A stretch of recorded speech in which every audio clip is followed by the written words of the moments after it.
Hello friends, welcome to अनपढ़ India first knowledge sharing. नमस्कार, मैं रोहित। आज एक नई कहानी के साथ मैं आपके पास।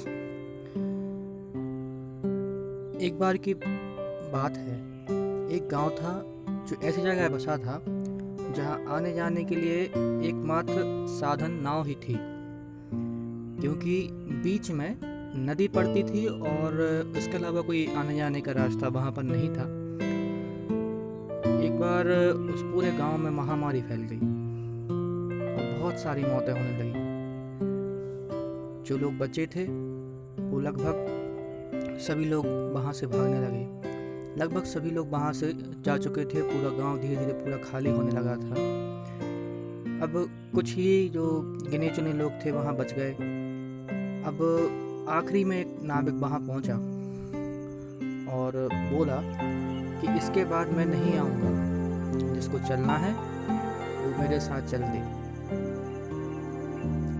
सबसे पहले एक भिखारी आया और बोला कि मेरे पास देने को तुम्हें कुछ नहीं है और मुझे भी अपने साथ ले लो,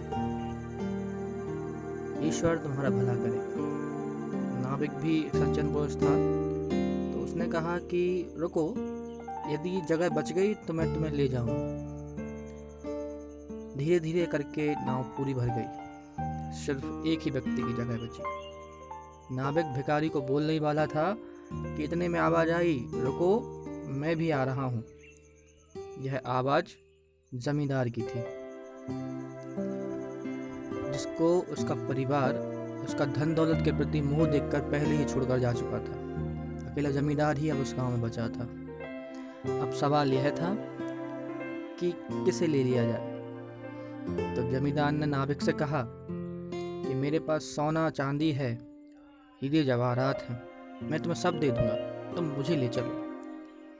नाविक समझ नहीं पा रहा था कि मैं क्या करूं, तो उसने फैसला नाव में बैठे हुए लोगों पर छोड़ दिया। वे सब आपस में चर्चा करने लगे। इधर जमींदार सबको अपने धन का प्रलोभन देता रहा और उसने उस भिखारी को बोला कि ये सब कुछ तू ले ले, मैं तेरे हाथ पैर जोड़ता हूँ, मुझे जाने दे।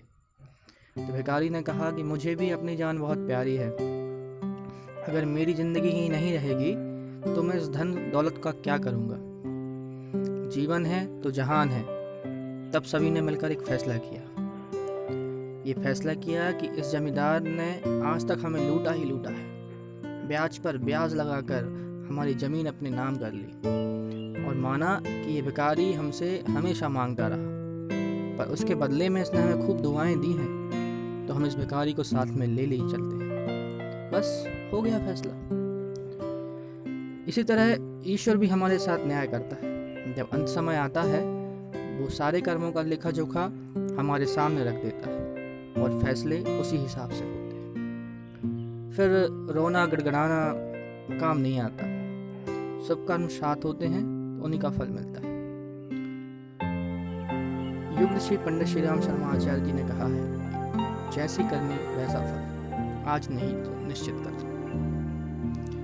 यह आप न समझें कि गंगा नहाने से, थोड़ा व्रत, उपवास, दान, पुण्य करने से हमारे पाप धुल जाएंगे। जो जैसा करेगा उसे वैसा भुगतना ही पड़ेगा। यदि आपने अच्छा किया है तो वह निश्चित रूप से रक्षा कवच बनकर हमारे साथ रहेगा, और यदि हमने कुछ गलत किया है तो प्रारब्ध भोगना पड़ेगा। बुरे काम का बुरा नतीजा, एकादशी करो या तीजा। कर्मों की गति बड़ी निराली है। अभी भी हमारे पास वक्त है समझने का, शुभ कर्म करने का। क्योंकि कहीं आपने सुना भी होगा कि अब पछतात होगा जब चिड़िया चुग गई खेत। अच्छे कर्म करें, उनका अच्छा फल आपको मिले। ये कहानी आचार्य जी द्वारा लिखित गहना कर्मोगति पुस्तक से मैंने ली है। उसकी लिंक भी मैं आपको शेयर कर दूंगा।